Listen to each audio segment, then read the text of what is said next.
aula de hoje, nós vamos falar de um tema que eu gosto bastante e que, quando eu fui convidado pela doutora para falar no grupo do professor José Marcelo Martins Proença, que ela queria falar sobre títulos de crédito, daí eu expliquei para ela que não ia rolar, ela queria que eu falasse sobre as obrigações empresariais no Código Civil polonês, eu falei que também não ia rolar, e daí eu pedi para ela falar de um tema que ia rolar, que era a noção de princípios contratuais no Código Civil e no projeto.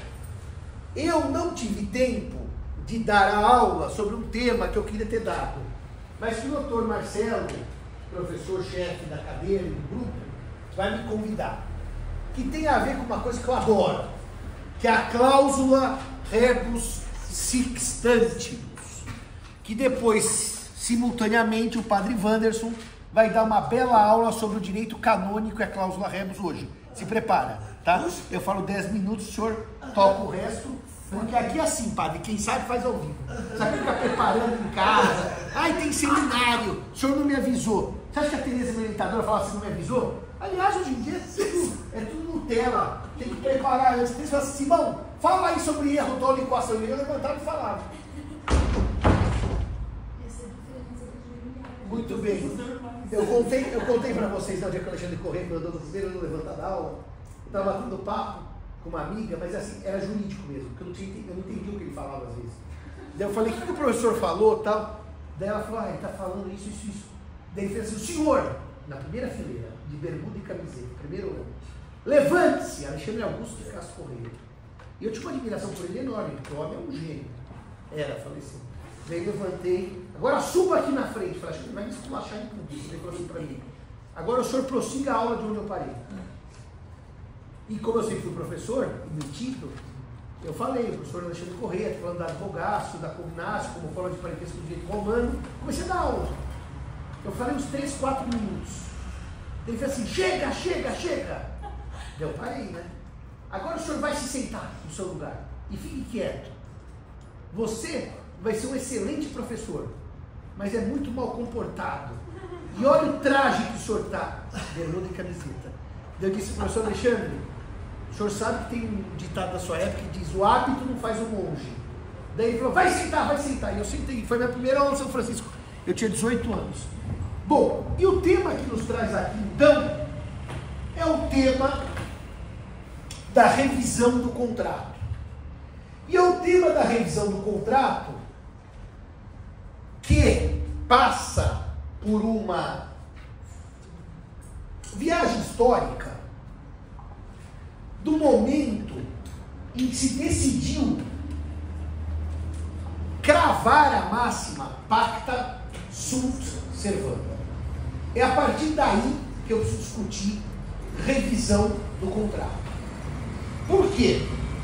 Os senhores e senhoras sabem que no direito romano nem todo acordo obrigava, certo? Existiam acordos que obrigavam e acordos que não obrigavam. Os acordos que obrigavam recebiam o nome de contrato. Os acordos que não obrigavam recebiam o nome de pacto.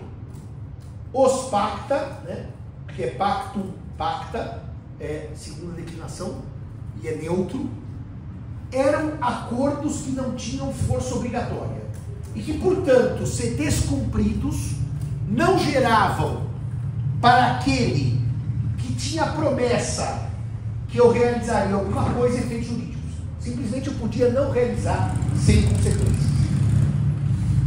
Já os contratos existiam para serem cumpridos. Tanto que até hoje há uma confusão entre contrato típico e contrato nominado. Porque no direito romano, os contratos, por serem contratos, tinham um nome. Então, só era contrato que tinha nome. E a partir do momento que eles eram contratos e tinham nome, eles tinham força obrigatória.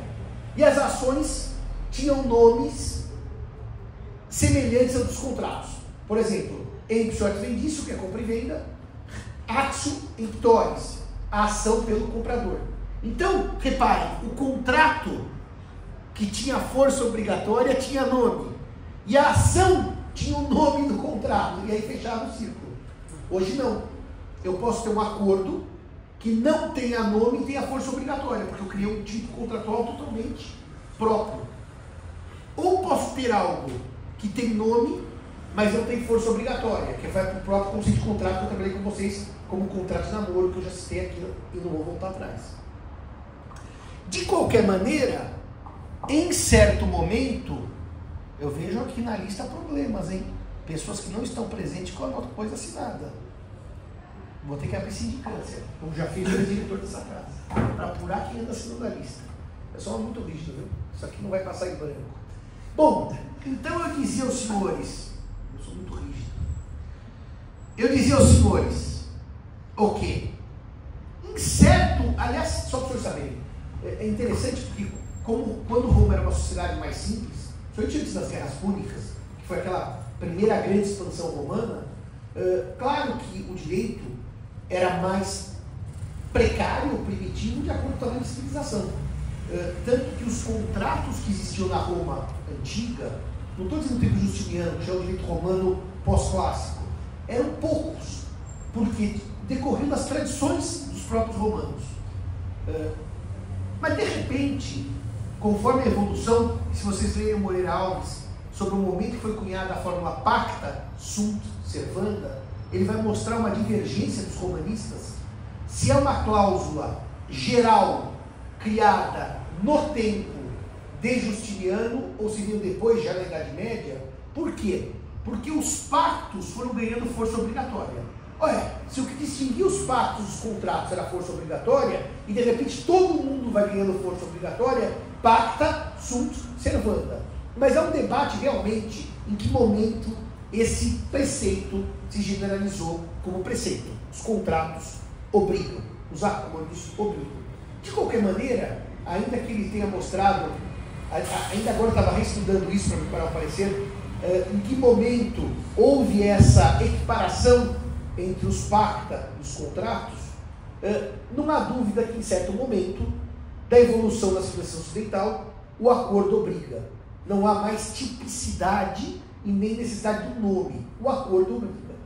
Nesse momento que o acordo obriga, claro que se eu descumpro o acordo, eu vou ter alguma consequência. E as perdas e danos são as consequências naturais para quem descumpre o acordo. Então, muito interessante, porque quando chegaram os canonistas, eles olharam aquilo e disseram assim: bom, o acordo obriga, sim, com uma palavra empenhada a Deus, obriga. Né? Uma vez eu fiz uma promessa de que eu não beberia durante a quaresma. Foi um erro grave, que eu não consegui. E daí eu precisei pedir para trocar a promessa. E o padre disse assim para mim: mas por que você foi prometer isso se você não consegue? Não empenha a palavra a Deus. É literalmente isso, contrato, eu empenho a palavra com o outro, é um compromisso que eu assumo também perante Deus. Só que aí tem um problema, né? Tem um problema. Que na hora que eu descumpro o contrato, eu posso descumprir por razões que não são, atenção, culpa minha, mas por mudança de circunstâncias. Certo? Eu não descumpro o contrato porque eu não quero cumpri-lo. Eu não descumpro o contrato porque eu não quero pagar. Eu descumpro porque as coisas mudaram. E foi aí que os canonistas desenharam a cláusula rebus. E a cláusula rebus, ela serve como forma de suavizar o princípio pacta sunt servanda. Ou seja, ela serve para eu dizer: eu não cumpro o contrato e posso não cumpri-lo. Eu não cumpro o contrato e não ofendo a Deus. Por quê? Mudaram as circunstâncias. E é por isso que os canonistas constroem uma válvula de escape ao contrato obrigatório. Não é que ele deixa de ser obrigatório. É que assim, se mudam as circunstâncias, eu estou liberado de cumprir o contrato. Que momento mudaram as circunstâncias? Entre o momento que eu contratei e o momento que eu vou cumprir a prestação. Tem que ter um delay, um espaço de tempo. Que vocês concordam comigo. Se eu contrato a compra do pão de queijo e falo aqui no café: em 5 minutos eu venho aqui pagar. Dificilmente vai ter uma alteração em 5 minutos de circunstâncias que prevê que seja possível eu romper o contrato. Não, tem que ser trato sucessivo, ou seja, prestações que se repetem no futuro.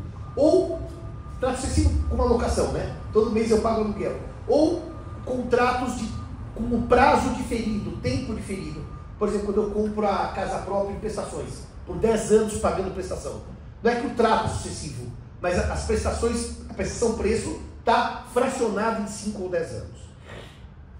E aí, a cláusula rebus vai dizer, em contractus qui habent, tractum sucessivo, é dependência de futuro, nos contratos em que haja trato sucessivo e dependência de fatores futuros, rebus sixtantibus interiguntur. Rebus sixtantibus, estantibus, assim, sic, as coisas. Interiguntur quer dizer literalmente de inteligência, de compreensão, de leitura. Então, nos contratos em que haja trato sucessivo e dependência de futuro, nesses contratos, as coisas devem ser entendidas assim estando. Porque se elas mudaram, eu mudo a compreensão do contrato. Se as coisas não estão mais assim como estavam quando eu contratei, eu posso me libertar do vínculo contratual. No fundo é uma autorização que o direito dá para eu quebrar o contrato porque as coisas mudaram. Então não é culpa minha, é porque as coisas mudaram.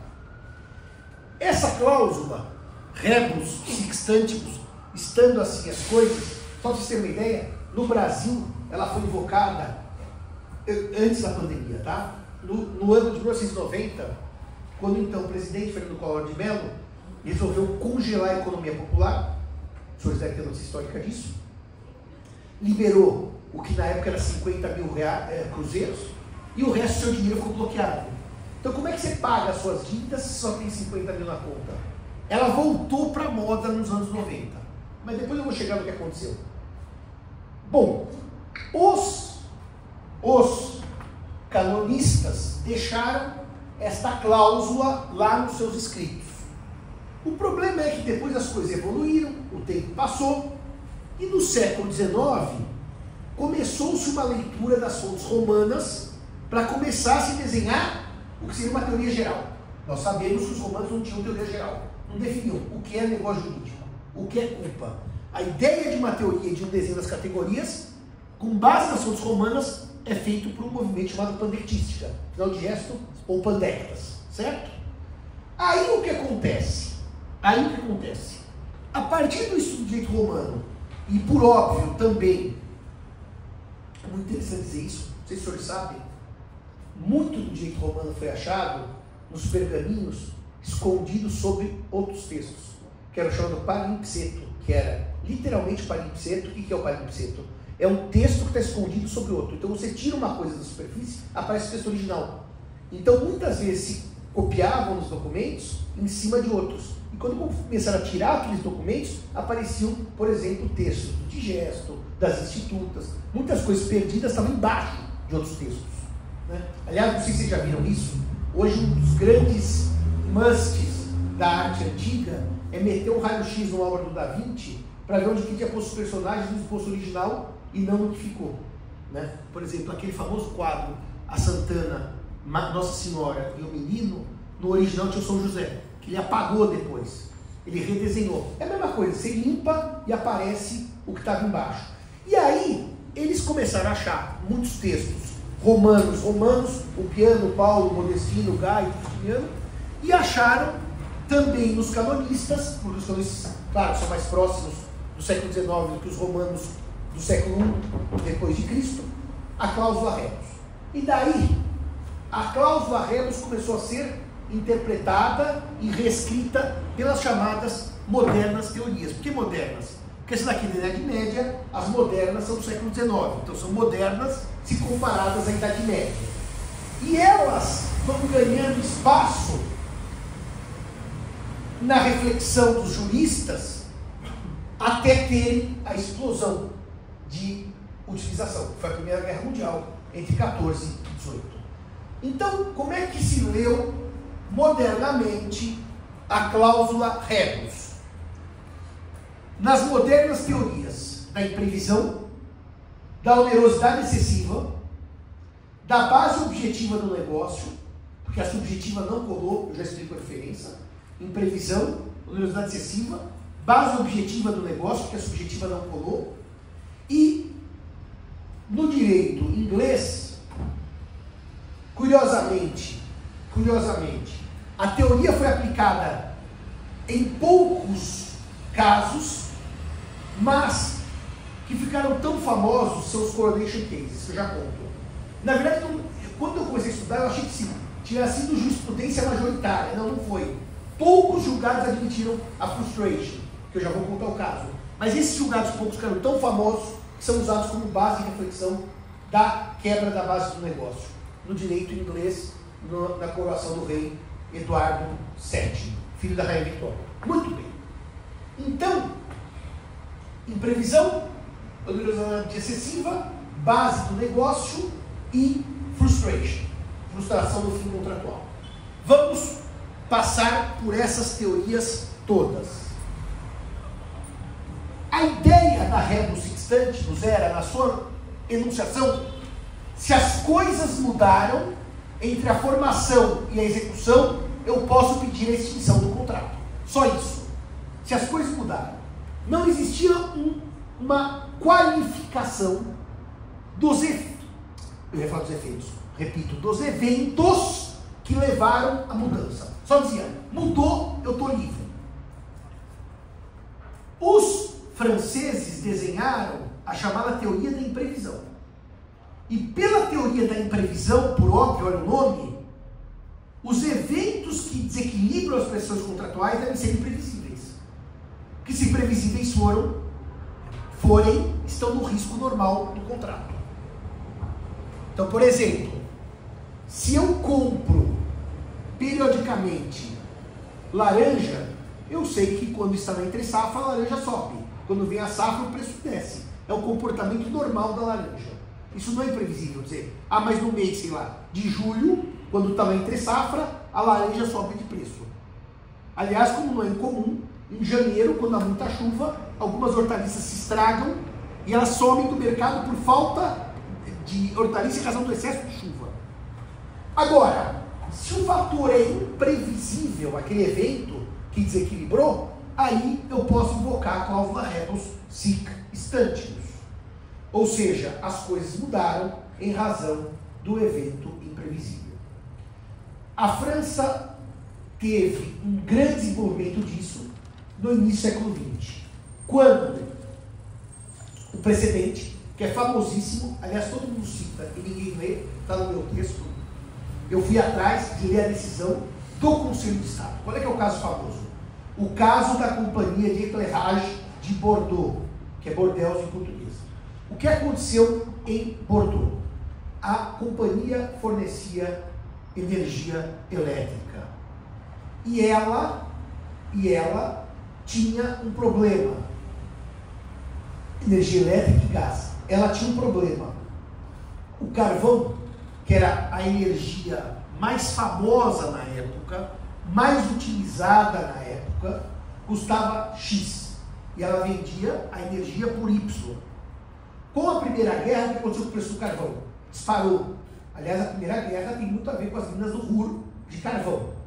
Então ela chegou para a prefeitura de Bordeaux e falou assim, eu vendo energia e gás a tanto. Só que agora minha matéria-prima subiu 5 vezes. Eu preciso de um aumento do preço da energia vendida, do gás vendido. E a prefeitura disse não. Pacta sunt servanda. Se combinou, tem que cumprir. Que, aliás, era um precedente antiquíssimo na França, do canal Rapon, que também tinha a mesma questão de passar pelo canal e cobrar X, e o dono queria aumentar. Mas isso aqui eu compro desde a Idade Média. Tá, desde a Idade Média que assim fique, porque você combinou, tem que cumprir. Então a França tinha uma tendência à manutenção do contrato nas bases originais. E quando a companhia de gás pediu para a prefeitura aumento, a companhia respondeu, a prefeitura, pacta sunt servanda. E a companhia judicializou o tema e levou o tema para onde? Para o tribunal que cuida de direito administrativo. Porque lá eles têm um tribunal administrativo, a gente não tem. Tem uma justiça administrativa. E o tema era administrativo. Era um contrato de fornecimento de energia. E quando isso chegou no Conselho de Estado, que seria o STJ administrativo, a última instância administrativa, o tribunal francês resolveu dar uma decisão que é emblemática. Eu também traduzi nesse meu artigo. Para dizer o quê? Como houve um fato imprevisível, Primeira Guerra, e que esse fato imprevisível gerou um aumento também imprevisível do custo, que é o carvão, sei lá, duplicou, triplicou, quintuplicou, a prefeitura de Bordeaux ou indeniza a concessionária ou repassa aos consumidores o aumento, porque não é obrigada a companhia que fornecia, sei lá, 50 anos de energia a manter o preço diante da guerra, que gerou um desequilíbrio no mundo e um desajuste no sinal árabe. Por que esse caso é emblemático? Porque a França, que era o país mais tradicional com a premissa pacta sunt servanda, admitiu revisão contratual pelo seu Conselho de Estado, pelo seu Tribunal Administrativo. Se alguém já foi a Paris ou um dia for a Paris, você sai do Louvre, na porta do Louvre tem uma estátua uma das portas, da Rue de Rivoli tem a Joana d'Arc. O Tribunal Administrativo, o Conselho de Estado é atrás, fica bem assim no centro de Paris, num lugar bem movimentado. E isso então gerou a possibilidade de revisão ou resolução dos contratos por força de eventos imprevisíveis, teoria da imprevisão, e com uma segunda nota que desequilibre as prestações. Tudo bem? Porque não é só o evento imprevisível, as prestações têm que se desequilibrar. É o que a gente chama de problema no sinalagma funcional. Por que funcional? Porque o contrato nasce equilibrado na gênese e se desequilibra no cumprimento. Obrigado, Yasmin. Agora repare, a França teve tanta percepção jurídica dos efeitos da guerra sobre seus contratos que editou uma lei para os contratos celebrados até o dia 30 de julho de 14, quando houve o início da Primeira Guerra. Então, uma lei provisória, contratos antes da guerra, tudo bem? E até os seus efeitos por mais 2 anos depois da guerra, não era isso? Ou 3 anos depois da guerra. Ela fez uma lei temporária, para dizer o seguinte: quem contratou antes da guerra não podia saber o desequilíbrio que a economia teria pós-guerra, durante a guerra. Então, é uma lei que chama Lei Fayot. E a Lei Fayot é uma lei de revisão ou resolução contratual geral na França. Geral. Para os contratos celebrados antes da Primeira Guerra. E, portanto, antes do desequilíbrio da economia. Ah, por que, Simão Pradas? Claro, se eu contratei já durante a guerra, já é outra base do negócio. Já não posso alegar imprevisão na guerra, né? E é interessante que, realmente, acho que a guerra começou ou 31 de julho de 14, ou 1º de agosto de 14, mas a lei é assim, é de um dia antes da guerra. Um dia antes do Kaiser resolver brincar de senhor do mundo. Muito bem, essa lei, então, dá ao juiz um poder de revisão amplo ou de resolução, extinção, dos contratos celebrados durante a guerra, quer dizer, antes da guerra e que produziam efeitos durante a guerra. A outra teoria que surge é a teoria da base objetiva do negócio. A teoria da base objetiva do negócio tem por um dos autores um alemão chamado Ertmann, que tem o velho exemplo do rio congelado e a entrega de troncos. Esse é o exemplo mais famoso do Ertmann.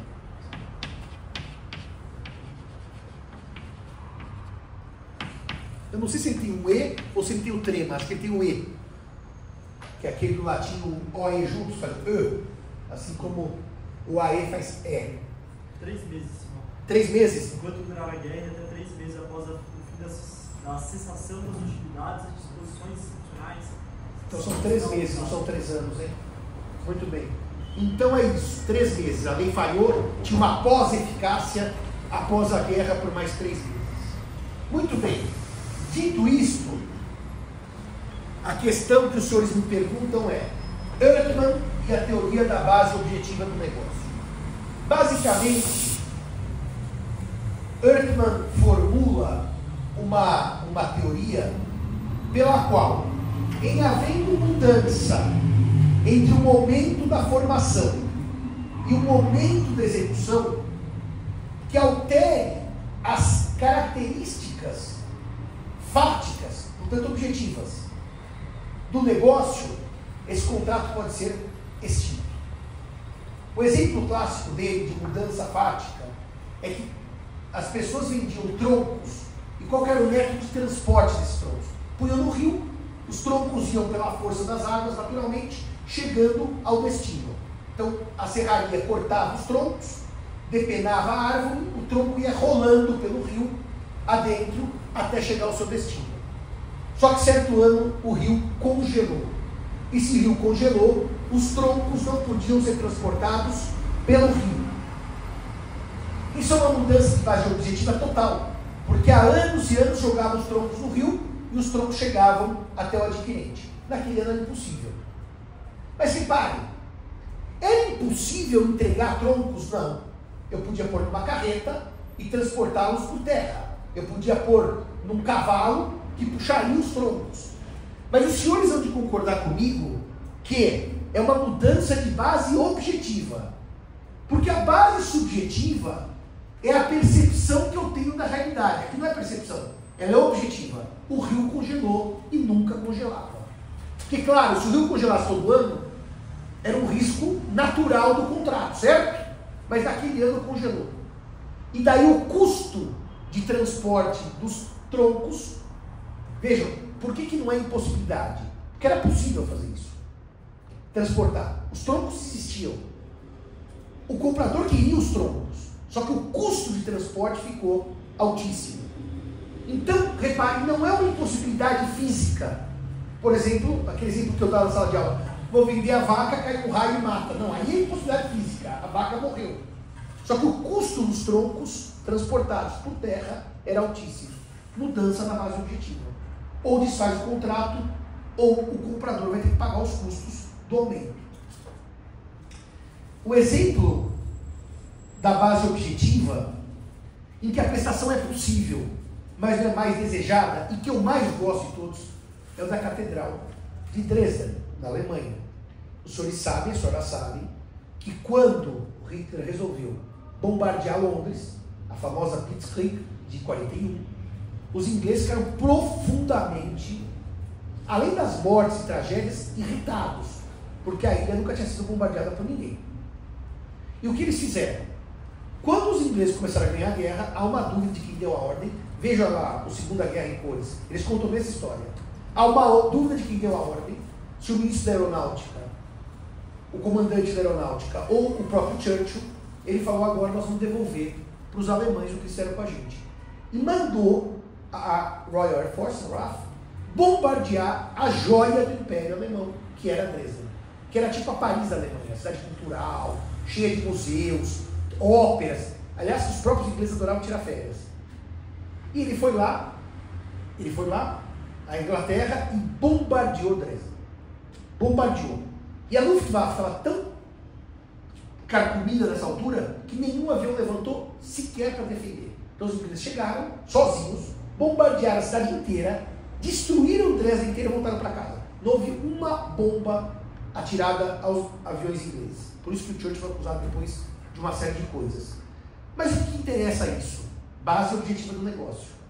Um dos lugares que as bombas atingiram foi a catedral. E a catedral foi destruída pelo bombardeio. Contudo, sobrou o frontispício onde tinha a porta da catedral. E a porta da catedral ia ser restaurada por um restaurador contratado durante a guerra.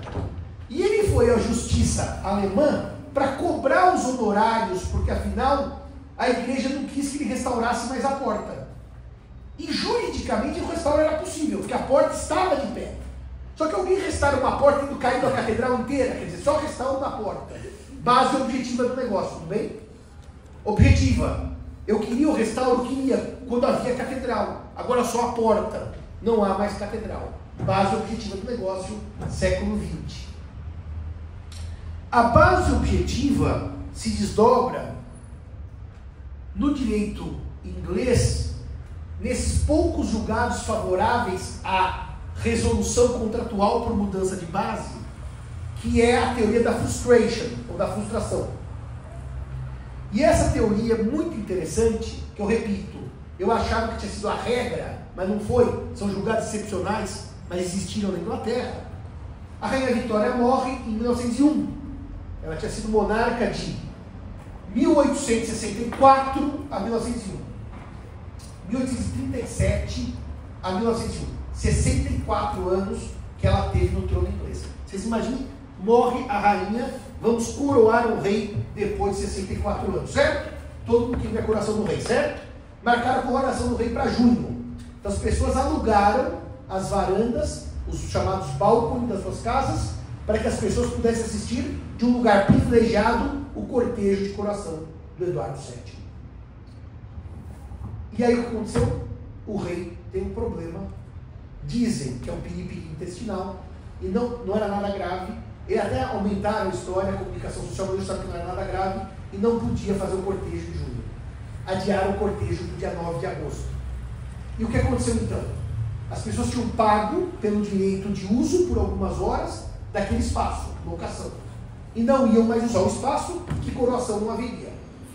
Era possível usar o espaço? Claro que era, as varandas estavam lá. Eu podia ficar 2 horas sentado olhando para o nada, porque o cortejo não passaria. Mas não havia impossibilidade do objeto. Eu paguei e eu podia ficar na varanda por 2 horas no mês de junho, meio arriscado na Inglaterra tomar chuva, agosto é bem arriscado. E aí eu queria o meu dinheiro de volta.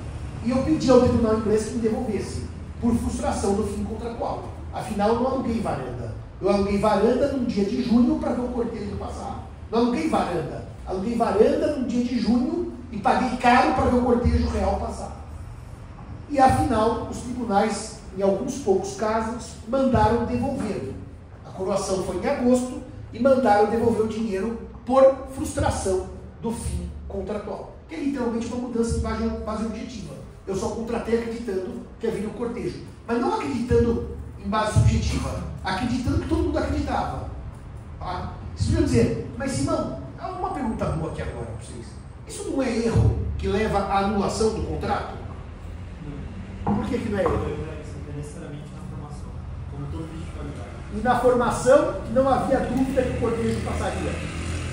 Não é um vício, um desconhecimento que afete na lágrima genético. Porque quando eu aluguei, o cortejo ia passar. Não é que eu errei o dia. Aluguei para o dia 10 e era dia 9 que o cortejo ia passar. E ainda, a doutrina italiana desenvolveu, e está no Código Italiano, a ideia de onerosidade excessiva. Onerosidade excessiva quer dizer o quê? Um desequilíbrio das prestações que torne o contrato vantajoso para uma das partes e desvantajoso para a outra. E no que ela se distingue das outras? Primeiro, não necessita de um fator imprevisível para ocorrer o desequilíbrio. Basta que o desequilíbrio objetivamente ocorra.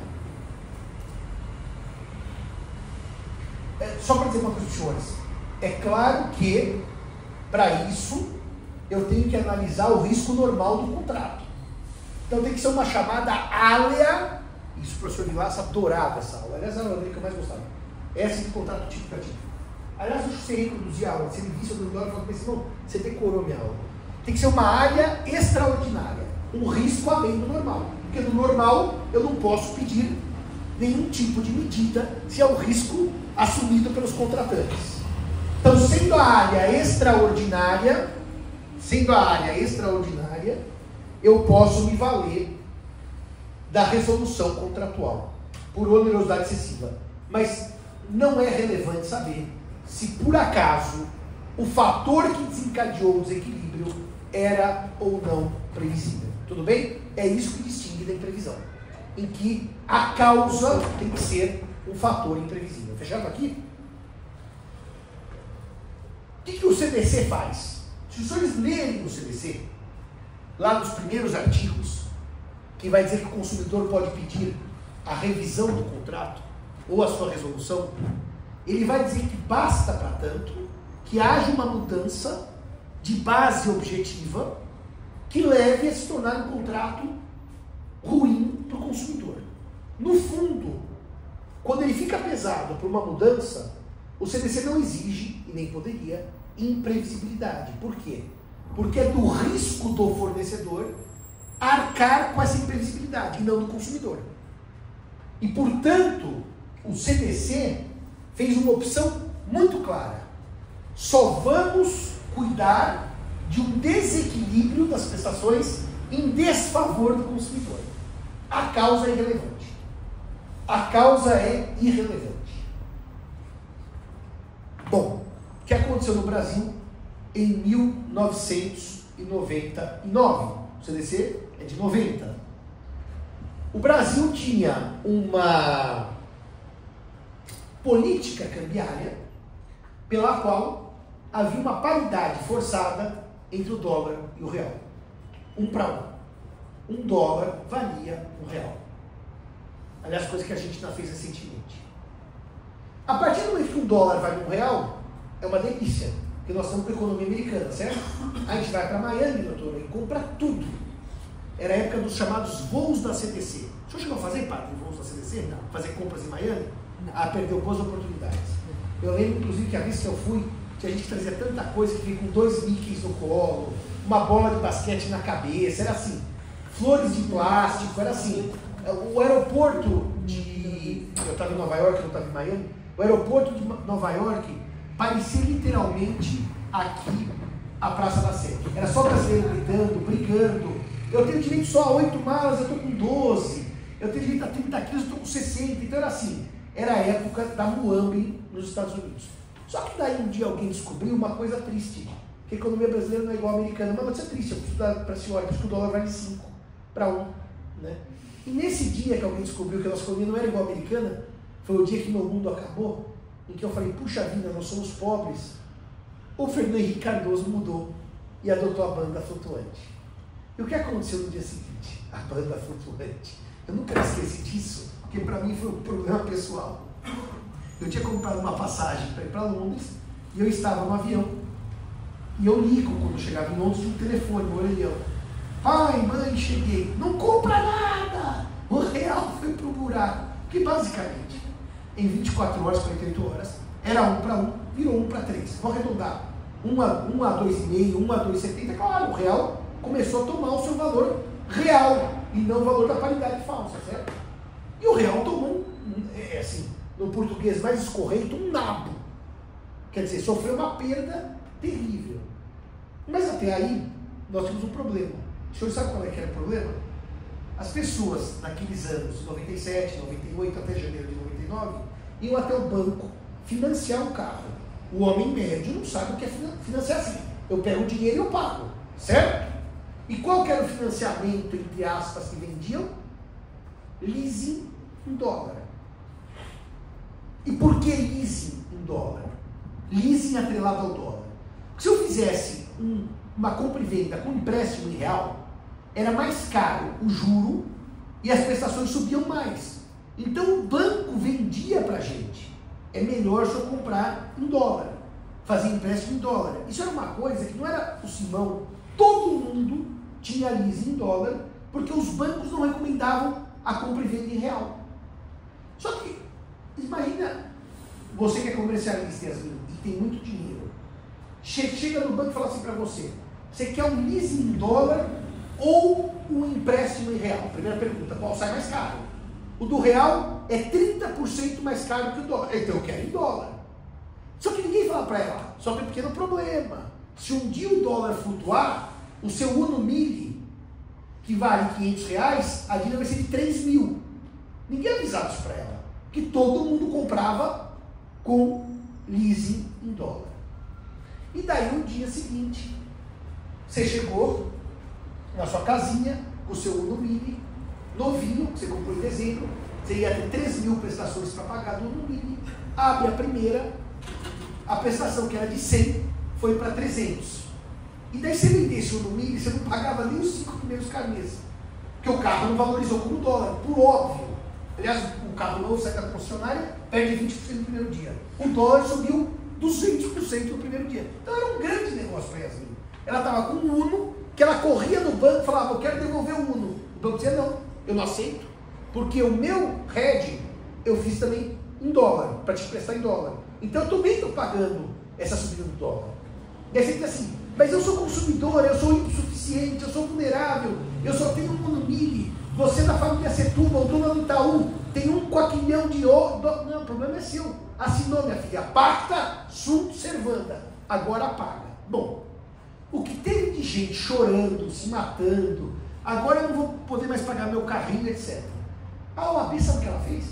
Entrou com uma ação na Justiça Federal para suspender todo o reajuste de todos os contratos de leasing em dólar do Brasil. Eu não sei como é que consegue eliminar assim, como é que vai sair. E todo mundo voltou no mês seguinte a pagar em real. Aquele 100zão que você pagava. Só que daí eu explicar para as pessoas, liminar pode cair. Mas o que é cair, professor? Eu explico. Sobe, e daí você tem que pagar tudo. Tudo! Sim, você não ganhou nada. Você tem uma medida que é provisória e que vai ter uma decisão definitiva. Bom, a coisa virou o caos social no Brasil. Caos. Assim, caos mesmo. Porque o número de pessoas que tinham financiado em dólar era bastante expressivo. Não era um problema de 5 ou 10 pessoas. Era uma prática do consumo. E as pessoas foram processar o quê? O banco. Não é o banco que é o credor? Metemos uma ação no banco. Então a senhora está lá com o seu carnezinho, 300, mete uma ação, o juiz vai eliminar, e Yasmin paga 100.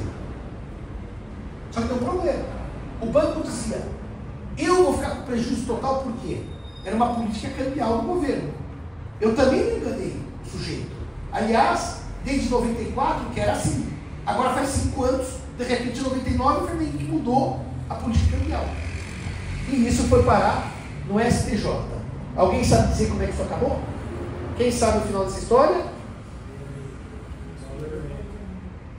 Primeiro, o STJ editou uma súmula que durou uma semana só. E que dizia mais ou menos assim, como é que funciona o leasing? Alguém sabe qual é a operação? A senhora que sempre, professor Zé Marcelo, já fez muito leasing na vida. Qual que é o princípio do leasing? Eu acho que é quando você vem que aluga, usa e no final você tem a opção de compra. Tanto que chama leasing ou arrendamento, né? Mercantil. É assim, como tem objetos que se defasam, eu não quero ficar com uma máquina de Xerox velha. Eu alugo, ao final eu posso dar um valor, que é a opção de compra, ou não. Eu devolvo aquela e alugo uma mais nova. E o valor final, é o que você paga na opção de compra, ele era no leasing dos carros, fatiado. Você não tinha opção de compra, você exercia no primeiro dia. Então, o valor residual já era pago, que era opção de compra, no curso do contrato. Então, repare, não é que chegava depois de 3 anos e falava para a senhora quer comprar o carro ou não dá mais X mil? Não, a senhora já comprou o carro lá atrás, já fez a opção. E o STJ fez o quê? Na súmula que durou uma semana, disse assim, se o valor residual já é pago no curso do contrato, não há opção de compra. E não há mesmo. Então isso é tecnicamente uma compra e venda, e não um leasing. E se é compra e venda, não pode ser em dólar. Eu anulo a cláusula dólar e todo mundo vai pagar a inflação brasileira do IPCA. Vocês imaginem a alegria da FEBRABAN nesse dia, que saiu uma súmula dizendo, doutor Yasmin, fica tranquila, a senhora só vai pagar a correção monetária brasileira, que era tipo de 1 para 1,20 e não de 1 para 3, que era o dólar. A Yasmin comemorou, reuniu as amigas, tomou champanhe, porque nessa altura, já que eu não vou pagar o carro, eu compro champanhe. Tomou champanhe, semana seguinte a súmula desaparece. Sumiu. Cadê a súmula? Não tem mais súmula. O STJ revogou a súmula. Você vai ver como o Brasil é um país estável em termos jurídicos. Né? A súmula sumiu. E o senhor que veio de Ribeirão Preto está pensando, mas senão você vai chegar aonde com essa história? Onde é que isso foi parar? O senhor está sofrendo, então eu vou tirar o sofrimento do seu coração. Os bancos emplacaram a seguinte tese, e essa que prevaleceu e que está até hoje súmula. Se quiser entrar no STJ, está. Não durou uma semana. Olha, o dólar subiu por uma questão de mudança de política cambial. Logo, se o dólar subiu, aqui não é culpa de ninguém, certo? Quer dizer, isso aqui não tem responsabilidade das partes. É um fortuito. Como é um fortuito, vamos pegar o dólar do dia antes da subida, vamos dar um número qualquer, 1 para 1. O dia seguinte a subida, 3 para 1. Dividir o dólar médio. O que é o dólar médio? Nem 3, nem 1. A média de 3 com 1 dá 2, certo? Então eu pago 1 a mais, e o banco ganha 1 a mais, mas eu não pago 3, e o banco perde 1. Cada um ganha e cada um perde 50-50. A chamada lição salomônica, né? Que o rei Salomão queria fazer o que com criança, Karina? Dividiu o bebê. E no final o que ele fez? Dividiu? Por que ele não dividiu?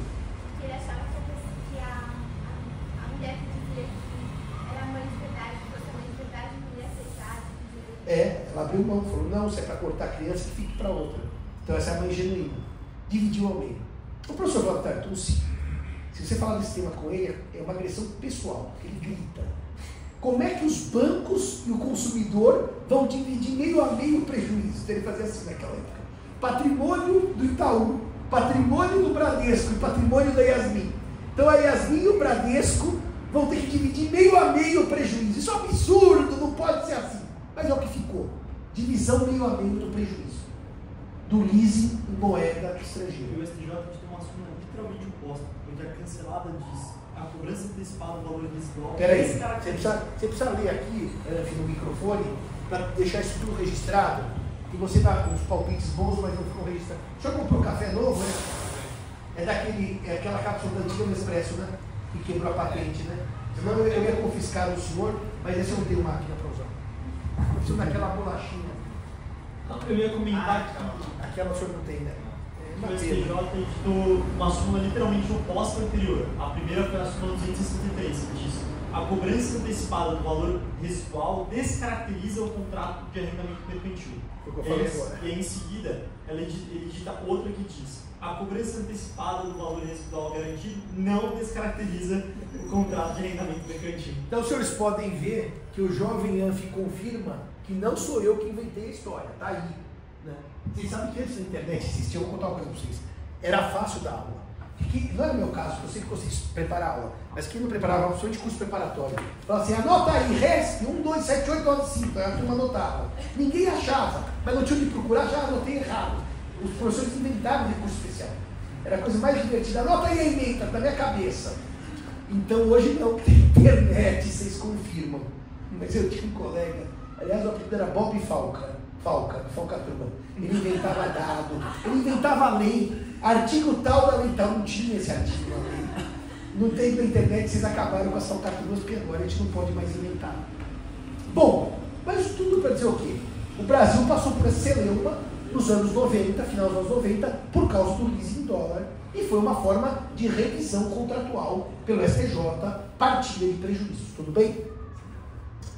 Não se trouxe à baila se o fato era previsível ou não, porque CDC não exige imprevisibilidade. Ficou claro que eu dou exemplo do leasing em dólar? Assim como o STF, até 88, a criação do STJ, muito discutiu se inflação no Brasil era algo previsível ou imprevisível. Né? Se inflação no Brasil era algo previsível ou imprevisível. Aí vocês pegam, né? Do dia que o Dom Pedro gritou independência ou morte, no 7 de setembro de 1822, até 1994 com o Plano Real. É inflação todo dia. Quando não tinha muito, tinha pouco. Quando tinha pouco, tinha um excesso. Vocês lembram da inflação na época do crack da Bolsa de 29, o problema do café, o café queimado e tudo isso. Muito bem. Então, o STF dizia, até 88, inflação não é imprevisível para alterar contrato. No Brasil, a inflação está na regra do jogo. Assim como a simpatia dos brasileiros, a inflação nasceu com a gente. Hoje até se discute, será que hoje uma inflação seria ou não algo imprevisível?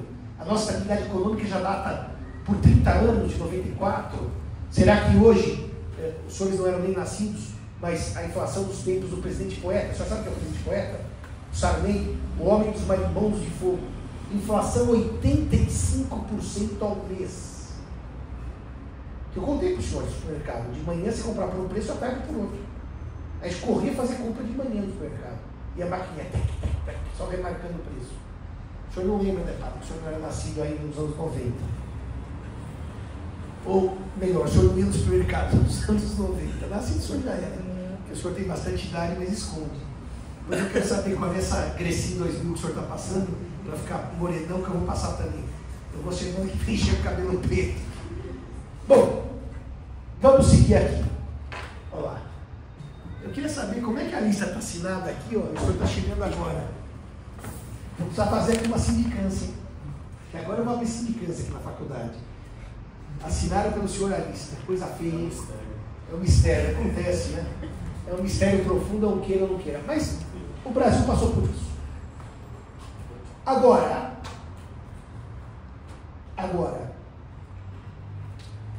por direito civil, sem consumidor, a revisão contratual era inexistente. Por quê?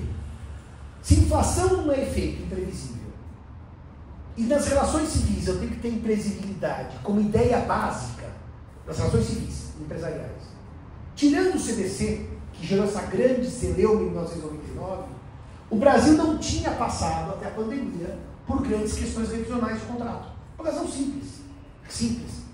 Os tribunais já vinham afirmando que eu tenho que ter um desequilíbrio das prestações aliado ao fator que levou ao desequilíbrio, que é um fator imprevisível.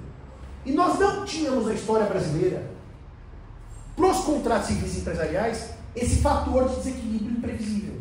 Então, quando alguém, rarissimamente, ao judiciário, pedir a declaração de revisão ou resolução por quebra da ideia rebus distantibus, o tribunal acaba dizendo, não é imprevisível o fator de desequilíbrio. E, portanto, mantém esse contrato. O que gerou, até 2020, portanto há 4 anos, uma ideia de que revisão de contrato no Brasil era específica do CDC, pró-consumidor, em casos de mudança de base objetiva. Ninguém, como advogado civil empresarial, fala para o cliente, seu contrato pode ser revisto. Era raríssimo.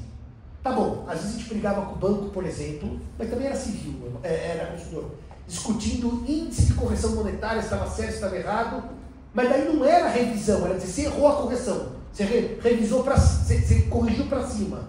Era ajuste de índice. A gente discutia se os juros eram abusivos ou não, mas não é uma revisão por um fator imprevisível que desequilibrou as prestações.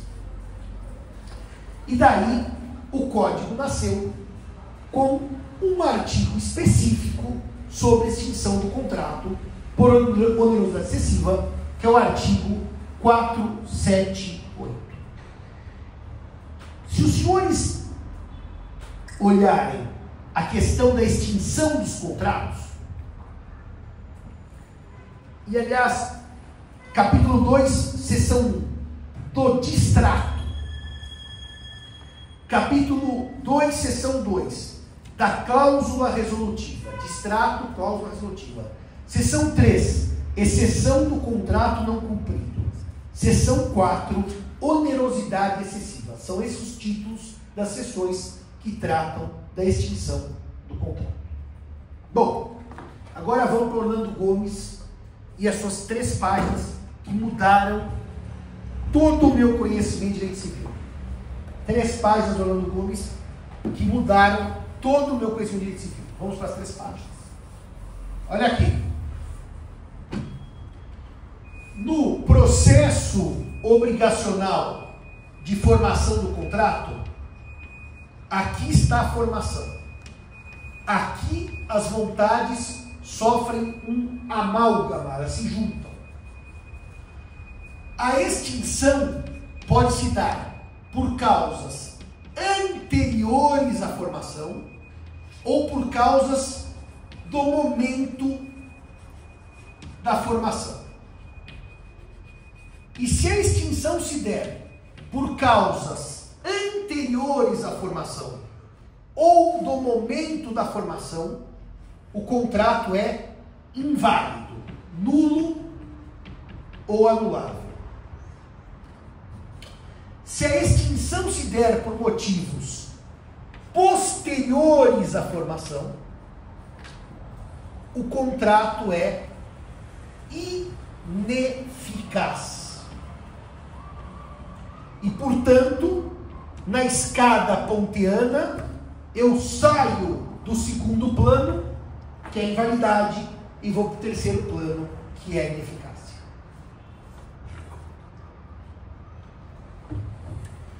Partes incapazes, invalidade. Objeto ilícito, invalidade. Vício de forma, invalidade. Certo? Ausência de legitimação ou legitimidade. O pai vai vender o bem para um filho, não pega a autorização dos demais. Invalidade. Tudo bem até aqui? Agora, querem ver também? Anterior à formação, do meio da formação? Erro, dolo, coação, lesão, estado de perigo. Chega no hospital correndo, meu filho precisa ser operado. Assina um cheque de 5 milhões. Assim, vai ser operado. É no momento da formação. Aqui o contrato é inválido, tudo bem? O defeito é no sinalagma genético. Gênesis, lá do começo. Apesar que quando o São João fala, né, padre, no início era o verbo e o verbo era Deus, isso não é no Gênesis, né? É depois, né? Não, esse texto é Evangelho de São João. Então não está no Gênesis. Mas ele fala do Gênesis. Fala sobre o Gênesis. No início era o verbo e o verbo era Deus. Bom, sinalagma genético, invalidade. Quando o problema, a questão é pós-formação, sinalagma funcional e o contrato é ineficaz. Agora reparem, qual é a forma natural, não patológica, não doentia, de extinção de um contrato? O adimplemento. Cláudio Couto Silva. Hoje ainda estava terminando o texto em homenagem ao Moreira Alves, que eu fiz um texto bastante antigo sobre Schultz e Rafton, e eu resolvi refazer em algumas partes para o ministro Moreira Alves. E eu a trouxe para o professor Cláudio Couto Silva. O adimplemento atrai e polariza. Essa é a forma natural, certo? É a forma natural. Agora, se o contrato não é cumprido, vocês concordam que a extinção pode se dar por invalidade ou por ineficácia? Se ele é cumprido, em tese nós não vamos colocar essas questões. E a extinção por ineficácia pode ocorrer. Eu estou falando de extinção patológica, tá? Não pagamento ou adimplemento. Pode ocorrer por duas figuras: resilição e resolução. Resilição e resolução. Reparem que eu li os 4 títulos das sessões: distrato, cláusula resolutiva, exceção de contrato não cumprido e resolução por onerosidade excessiva. Acabei de ler para os senhores os 4 títulos das sessões. Alguém sabe me dizer qual é, sem ser o ANF, a diferença de resilição e resolução no contrato? Qual é o fator que dá extinção por resilição? A denúncia é um exemplo de resilição. A vontade. A vontade. A resilição é a extinção por um ato de vontade. Então vocês concordam comigo que a resilição pode ser bilateral, quando há acordo de vontade, cansei de você, eu também cansei de você, locação. Eu quero ir embora, eu também não quero você como inquilino. Vamos distratar. O distrato, tecnicamente, é uma resilição bilateral. Agora, a resilição pode ser por uma só vontade. E daí ela é resilição unilateral. E a denúncia é um exemplo. É um exemplo, resilição unilateral. Tem outros exemplos. Exoneração do fiador, resilição unilateral. Demissão do empregado, resilição unilateral. O empregado pediu demissão, ele pedia dispensa, resilição unilateral. Quando a vontade de um só põe fim ao contrato, a resilição é unilateral. Mas a pergunta que os senhores me farão é: quando é que eu posso resilir bilateralmente? Basta combinar. Qualquer contrato é resilível bilateralmente. E quando é que eu posso resilir unilateralmente? Estou caindo fora. Repara uma coisa, só para vocês entenderem, que não pode ser assim. Eu loco a sua casa por 3 anos, tá? No segundo mês, eu digo assim: Yasmin, estou caindo fora. Bom, mas você tinha que cumprir 3 anos. Não, mas estou indo embora. Alguma coisa tem que ter para permitir a resilição unilateral. Senão nenhum contrato seria pacta sunt servanda. Basta eu contratar e dizer assim: estou indo embora. Qual é o requisito contratual que permite resilição por denúncia unilateral? Primeira coisa, o senhor foi muito preciso: se o contrato é por tempo indeterminado. Eu já disse aos senhores, a minha homenagem ao professor Tomazetti, não usem, como diz a lei do inquilinato, prazo indeterminado. Está na lei, mas se tem prazo, ele é determinado. O tempo aqui é indeterminado. Então, por exemplo, contrato de trabalho, certo? Vai trabalhando. Qualquer hora o empregador não pode me mandar embora, qualquer hora o empregado não pode pedir demissão, porque não tem prazo, não tem tempo determinado. Qual que é outra hipótese que eu posso resilir unilateralmente? Quando a lei assim o autoriza. Por exemplo, os senhores vão ver contratos com prazo, com tempo determinado, que a lei diz: após tanto tempo você pode residir o contrato, por uma das partes. A lei autoriza. E sabe onde também? Quando o contrato é baseado na confiança. Por isso que o mandato é resilível pelo mandante ou pelo mandatário a qualquer tempo. O mandante pode revogar a procuração ou o mandatário pode renunciar ao mandato a qualquer tempo. Os contratos baseados na confiança. Aliás, aí dá um problema muito interessante, que quando eu falo isso, dificilmente os alunos entendem. Se eu sou advogado, eu sou mandatário, porque eu estou no processo civil como mandatário, certo?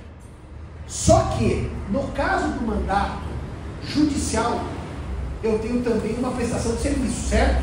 Por isso que eu recebo. Então é interessante que há uma coligação contratual e que no momento que eu vou fazer a resilição do mandato, eu tenho um problema. O cliente diz assim para os senhores: não quero mais como advogado, estou resilindo o mandato. Acabou, viu? Vocês não podem continuar contra a vontade do processo. Mas se ele resiliu e descumpriu a prestação de serviço, ele tem que pagar meus honorários, porque ele denunciou um contrato que maculou outro, que era a prestação de serviços. Por isso, quando o cliente destitui o advogado, se não houver justo motivo, ele tem que pagar os honorários. Mas, por exemplo, estou destituindo porque meu advogado perdeu o prazo, porque meu advogado errou a peça. Aí tem justo motivo para resilir o mandato e denunciar também a prestação de serviços. Normalmente, é muito interessante isso. As pessoas perguntam: mas Simão, se o mandato é resilível a qualquer tempo, e perdi a confiança, eu mando embora, eu pago indenização? Pelo mandato não, mas pela prestação de serviço sim. Está claro isso, senhores? E as arras? Oi? E as arras? As arras são também uma possibilidade de resilição, que chama-se direito de arrependimento. As arras, chamadas penitenciais, dão direito de arrependimento. Nós confirmatórias confirmam o contrato. As penitenciais garantem às partes arrependimento. Então, a resilição ou ela é bilateral, de extrato, ou unilateral. Quando a lei autoriza, quando o contrato é por tempo indeterminado, ou quando o contrato é baseado na confiança. Aliás, senhores, se não fosse assim, haveria uma coisa curiosa, né? Eu estou trabalhando para um empregador, certo? Até quando? Se eu não pudesse denunciar competente de contrato, eu tinha que morrer no trabalho? Ou ele tinha que me aguentar até minha morte? Tem que ser resilível, a qualquer tempo. Os casos não resilíveis são de estabilidade, que a lei especial garante, como a gestante, etc. Agora, repare só um detalhezinho aqui. Quando eu faço a resilição unilateral do contrato, vocês repararam que se eu denunciar a locação depois que eu cumprir os 30 meses, eu tenho que pagar mais 1 mês de aluguel? Se eu demitir o empregado, eu tenho que pagar um aviso prévio. O empregado que se demitiu não pode falar: estou indo embora hoje, tem que cumprir o aviso prévio. Por quê, Yasmin? Porque a resilição contratual é uma surpresa para outra parte. eu tenho direito, mas eu surpreendo a outra parte. E como eu surpreendo a outra parte, não é que eu vou pagar a indenização, porque é meu direito sair, mas a lei mantém o contrato vivo por mais um tempo. Ela dá a chamada pós-eficácia. Eu denuncio, mas o contrato continua vivo. Por quanto tempo? Depende do tipo de contrato. Por exemplo, se vocês lerem o Código Civil, a fiança, eu me exonero, João, da fiança. Eu respondo por mais 60 dias, está no Código. Se for na lei do inquilinato, eu me exonero e respondo por mais 120 dias. Então, repare, a lei dá o direito à denúncia, dá direito à rescisão lateral, mas ela me prende por mais um tempinho no contrato para não dar surpresa à contraparte. Só para evitar o efeito surpresa. Tanto que se eu quiser, eu mando embora o empregado, não preciso dar aviso prévio, mas eu indenizo, certo? Eu pago para ele o que ele ganharia se tivesse trabalhado. O mecanismo da denúncia unilateral, ou da rescisão unilateral, é sempre um mecanismo de eficácia condicionada, para não ter surpresa à outra parte contratante. Tudo bem até aqui? Bom, e a resolução? Se a resilição depende da vontade, a resolução não tem nenhuma relação com a vontade. A resolução ocorre quando? Primeira hipótese, inadimplemento. O inadimplemento é causa resolutiva do contrato. Segunda hipótese, extinção por força maior. A obrigação se resolve, se extingue. Qual é a diferença de eficácia quando o inadimplemento é culposo de quando o inadimplemento não é culposo? Vocês sabem disso. No culposo eu pago perdas e danos.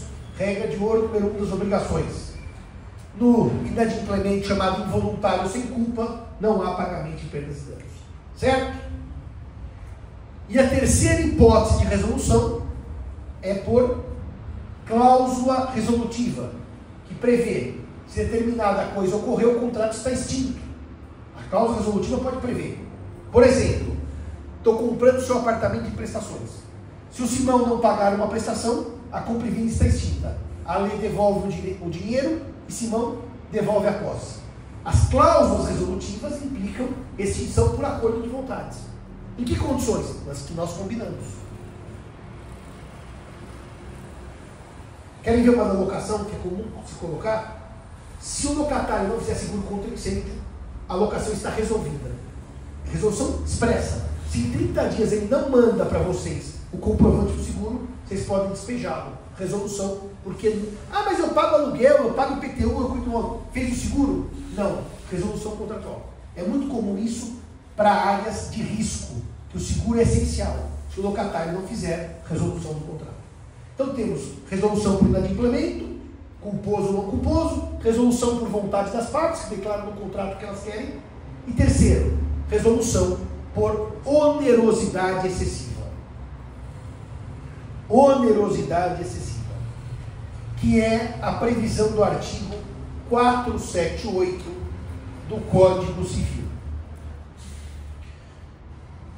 Nos contratos de execução continuada ou diferida, em que há um tempo entre a contratação e o cumprimento da prestação, se a prestação de uma das partes se tornar excessivamente onerosa, agora repare a parte mais criticada do dispositivo. Até aqui tudo bem. Com extrema vantagem para a outra, em virtude de acontecimentos extraordinários e imprevisíveis. Então a lei exige extrema vantagem e que os acontecimentos não só sejam imprevisíveis, como sejam extraordinários. Poderá o devedor pedir a resolução do contrato. O dispositivo é feito para não ser aplicado. Ele é uma homenagem ao princípio pacta sunt servanda. Porque ele exige tanta coisa, sua aplicação é nula. Ele exige desequilíbrio com extrema vantagem para uma das partes. Não é só uma vantagem, é extrema. Você vai ter que medir a vantagem e falar, a sua vantagem é extrema. 2, o evento que gera esse desequilíbrio e gera a extrema vantagem, ele além de imprevisível tem que ser extraordinário. Porque se ele for ordinário, como enchente de São Paulo, que é ordinário, todo ano tem um monte de enchente.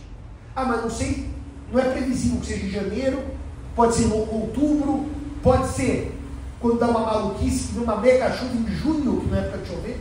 Ele tem que ser imprevisível e, além do que, fora do comum. Porque a previsibilidade é poder saber o que vai ocorrer. A extraordinariedade é ele não ser comum, ele ser incomum. Portanto, o artigo é verdadeiramente um obstáculo à resolução contratual. Quando esse artigo saiu, eu me lembro de uma conversa que eu tive com 2 professores, um dessa casa e um de Portugal, e esse de Portugal já falecido. Foi a primeira vez que eu fui dar palestra lá em Lisboa, em 2005. O professor José de Oliveira Ascensão, que era até pouco tempo dos 3, 4 maiores civilistas vivos de Portugal de todos os tempos, e eu discuti esse artigo com ele. E o professor Ascensão dizia, eu gosto do artigo, vou dar o nome do professor da casa e também que gosta do artigo, o professor João Alberto Schutz Deonero. Deonero gosta desse artigo, que dizia assim, a resolução por onerosidade excessiva não pode ser banalizada, senão destrua a obrigatoriedade do contrato, pacta sunt servanda, destrua. Então, quanto mais a lei trouxer obstáculos, dificuldades, melhor para a manutenção do contrato. Tudo bem essa lógica? Então, dizia o professor Ascensão e diz o professor João Alberto Schutz Deonero, o artigo é muito bem redigido, que ele torna a resolução excepcionalíssima. E quando a gente perguntava, professor, para os 2, e ainda pergunta para o Deonero, cadê a revisão? Ah, Simão, a revisão está no artigo 479, que vai dizer assim, a resolução poderá ser evitada oferecendo-se o réu, por vontade do réu. Quem é o réu? O que foi beneficiado pela extrema vantagem. Oferecendo-se o réu para modificar equitativamente as condições do contrato. Em outras palavras, eu tenho um desequilíbrio contratual porque contratei um empreiteiro por 10 mil para construir uma piscina. Só que o cimento custava 100 quando eu contratei. Por uma questão extraordinária e imprevisível, vou dar um exemplo assim bem do dia a dia. O Paraguai declara guerra ao Brasil e invade o Rio Grande do Sul. O cimento que era 100 vai para 500. Claro que para mim, pagar 10 mil pela piscina ficou ótimo, porque o cimento subiu. Para o empreiteiro é a ruína dele. Então ele vai provar que o evento extraordinário, guerra, imprevisível, sim. O cimento subiu muito, sim. Eu tenho uma extrema vantagem que não tem, só tem problema. Então, ele entra com a ação, resolução por onerosidade excessiva, do contrato de empreitada na piscina. Eu, Simão, digo assim, pera aí, empreiteiro, se eu aumentar de 10 mil para 12 mil, eu afasto o problema do preço do cimento.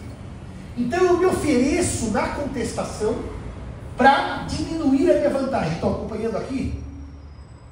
E o juiz vai ter que entender se essa minha oferta, ela reequilibra o contrato, e se reequilibrar o contrato, ele tem que dizer, está mantido o contrato às novas condições. Só para vocês entenderem. Quando o réu se oferece, não pode a parte dela falar assim, não aceito, está reequilibrado, mas eu quero desfazer o contrato. Não. Se eu reequilibro, o contrato está mantido, pacta sunt servanda. Então qual vai ser o debate a partir daí? Se o que eu ofereci reequilibra ou não o contrato. Está bem claro isso para vocês? Se a parte beneficiada, na contestação, se oferecer para revisar o contrato, a revisão é obrigatória se o contrato estiver reequilibrado. Se não tiver, o juiz extingue. Mas de quem é o movimento da parte beneficiada? Vocês reparam que o código não dá ao juiz poder de rever contrato. O juiz só pode desfazer o contrato. Quem revê é o juiz, mas tem que ser por iniciativa do réu. Tudo bem até aqui? É uma revisão por iniciativa da parte beneficiada. Fechamos essa lógica? O que aconteceu no Brasil? O artigo 478 foi muito criticado pela doutrina. Muito. Porque ele cria uma situação que na prática é inoperável.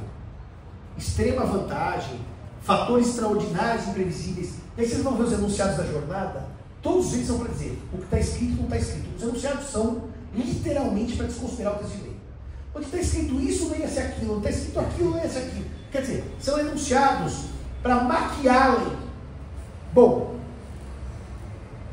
a doutrina brasileira falou assim: é possível revisão de contrato no Brasil. Não pelo 478. 478 é resolução, mas pelo 317, Teoria Geral das Obrigações. E o artigo 317 vai dizer basicamente o seguinte: 317. Quando por motivos imprevisíveis sobrevier desproporção manifesta entre o valor da prestação devida e o do momento de sua execução, desproporção manifesta entre o momento em que eu contratei e o momento da execução, desequilíbrio manifesto. E o 317 prossegue. Poderá o juiz corrigi-lo a pedido da parte, de modo que assegure o quanto possível o valor real da prestação. Tem imprevisibilidade no caput e tem desequilíbrio. E daí o juiz revê, altera para retomar o equilíbrio. Isso é revisão contratual e não resolução. Problema: esse artigo se encontra onde? Na teoria geral das obrigações. Segundo problema, onde é que ele se encontra? Nos princípios do pagamento.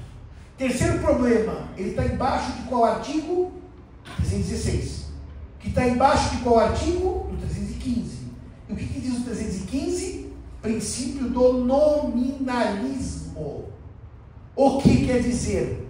Que o artigo 317 nasceu para o juiz colocar correção monetária em contrato que não tinha correção monetária.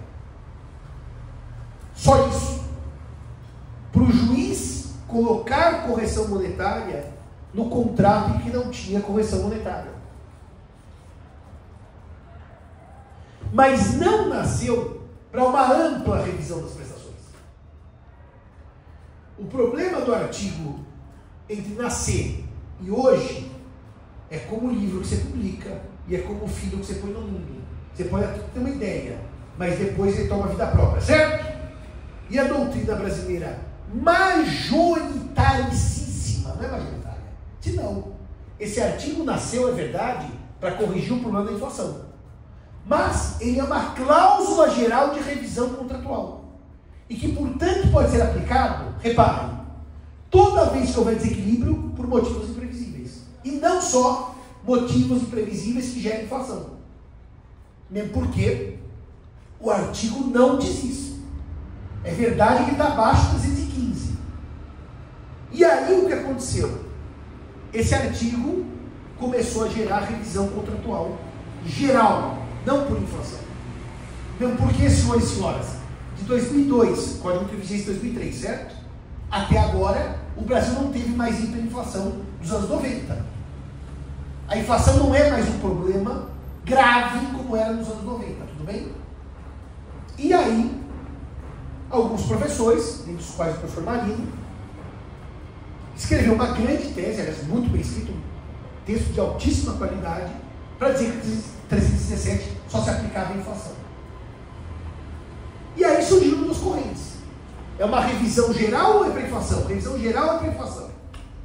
E as duas correntes, a do professor Marino, minoritária, a do professor Marco Aurélio Bezerra de Mello, desembargador do TJRJ, majoritária, se digladiavam. Eu cheguei a dar uma palestra sobre o tema, e um dia ocorre o seguinte: um vírus começa a viajar de Wuhan até Wuhan, que ele deu a volta ao mundo. E aí esse vírus se chamava Covid-19. E daí o mundo descobriu que Harari estava errado no seu Homo Deus quando disse erradíssimo quando disse que os 3 cavaleiros do Apocalipse, a guerra, a peste e a fome, tinham sido abolidas do mundo. Porque Harari diz, existe guerra, peste e fome localizada, mas não em nível mundial.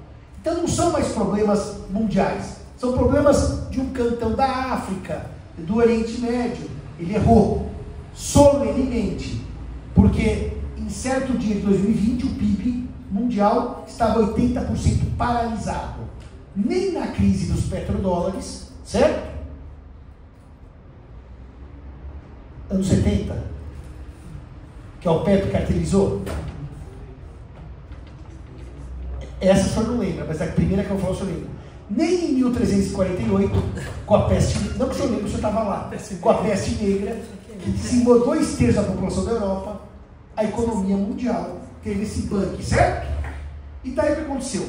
No dia seguinte, nós estávamos em casa, comendo pipoca e dando aula por Zoom. Foi esse dia que eu fiz assim no Instagram e apareceu live, que eu não sabia que existia.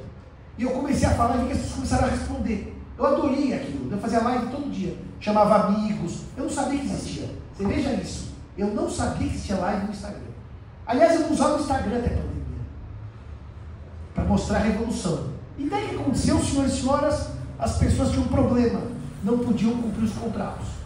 Porque de repente aquela loja, que a doutora Yasmin faz compras, caríssima de maquiagem, chamada MAC, isso é barata no Canadá e nos Estados Unidos, é caríssima na Europa. Em São Paulo, fechou as portas. Por quê? Porque o shopping estava fechado.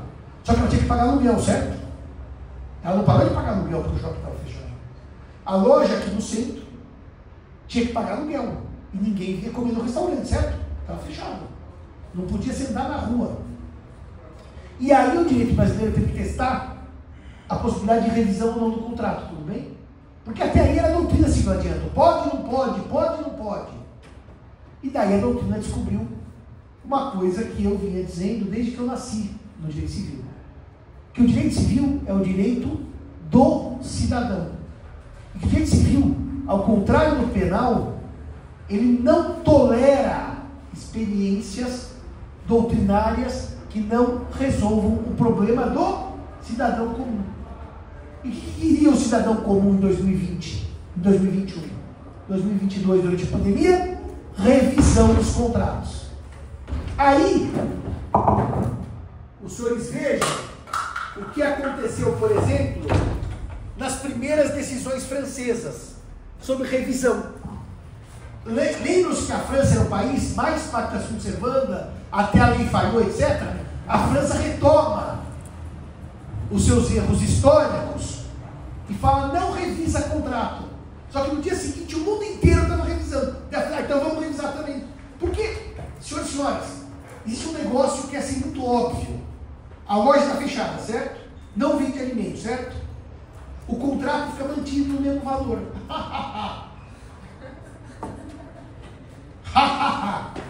Sabe por que?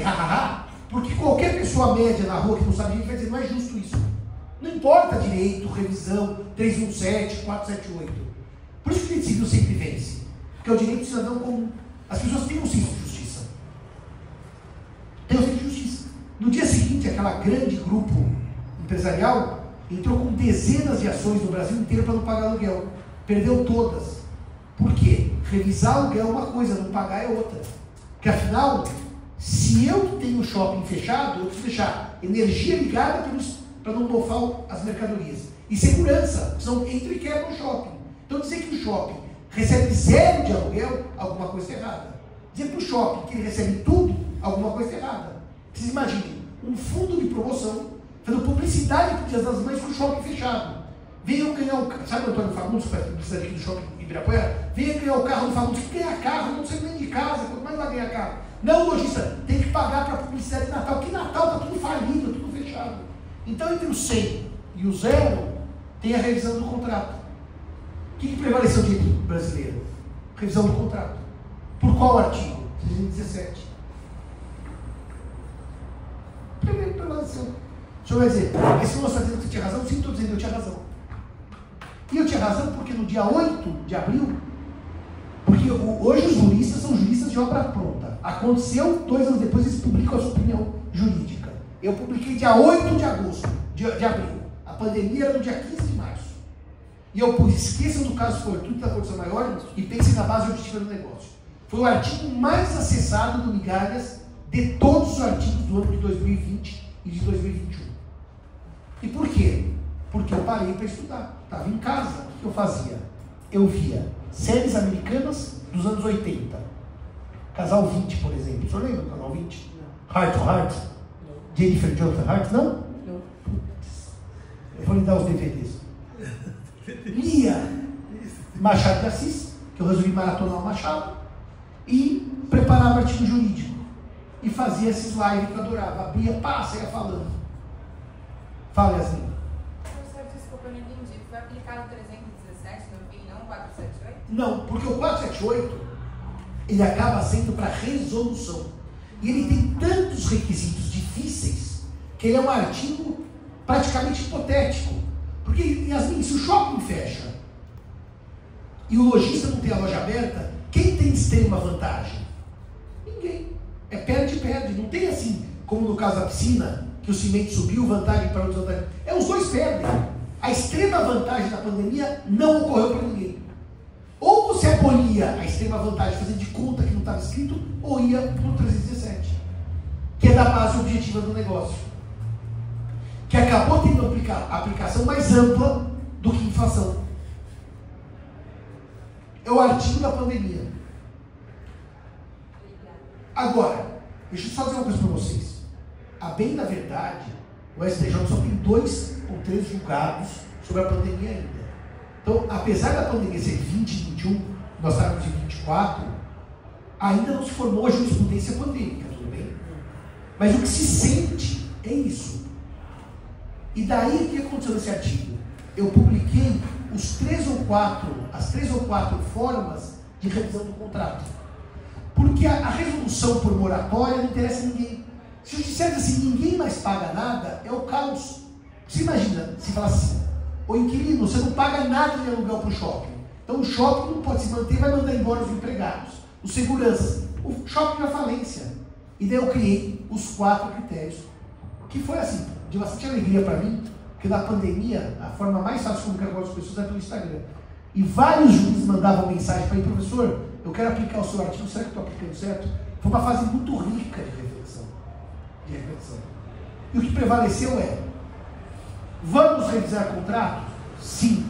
O 478 é suficiente para isso? Não. O artigo ideal é 317? Sim. E os países contra a revisão? Mudaram para revisão de imediato. Ninguém conseguiu na pandemia sustentar uma tese anti-revisão. Eu explico porque é de uma maneira bastante simples. Existia um caos econômico, que se o direito se vingasse, se o direito ignorasse, dissesse, não revisa o contrato, era uma falência geral e restrita que o direito depois não tem como responder. Por isso que prevaleceu a tese da revisão. Pode falar. E no projeto do código? No projeto do código, isso foi mexido. E o artigo 478 hoje tem uma redação que eu chamaria de muito mais adequada a um país que passou por pandemia, como todos passaram.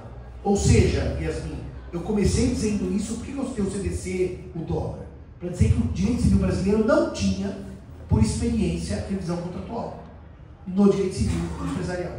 E o 478 basicamente vai dizer que nos contratos de execução continuada ou diferida, havendo alteração superveniente das circunstâncias objetivas que serviram de fundamento para a celebração do contrato, em decorrência de eventos imprevisíveis, que gerem nulidade excessiva para os contratantes, não fala extrema vantagem, nem fala fatores extraordinários como no atual Código Civil, e que excedam os riscos normais da contratação. O risco normal ninguém pode pedir revisão, que era aquilo que ele já sabia que podia ocorrer. O devedor poderá pedir a sua revisão ou resolução. Ou seja, a gente traz o conteúdo revisivo para dentro de onde só tinha o conteúdo resolutivo. E aí, os parágrafos de 1 a 5, inclusive o parágrafo 5º, que vai dizer que essa regra não se aplica ao CDC, tem regra própria, não poderíamos trazer uma regra do CDC, do Código Civil para o CDC, mas nós temos uma regra que para mim ela é muito interessante. A revisão se limitará ao necessário para eliminar ou mitigar a onerosidade excessiva, observadas a boa-fé, a alocação de riscos, originalmente pactuada pelas partes, e a ausência de sacrifício excessivo. Ela dá os limites da revisão contratual, como o código hoje não dá. É um artigo daqueles da reforma que ficou muito bem pensado. O Championovski pensou à luz do direito estrangeiro, ele leu os códigos civis, tem regra e trouxe para o Brasil. Esse artigo está muito melhor do que estava o atual código. Ale, suspende a gravação.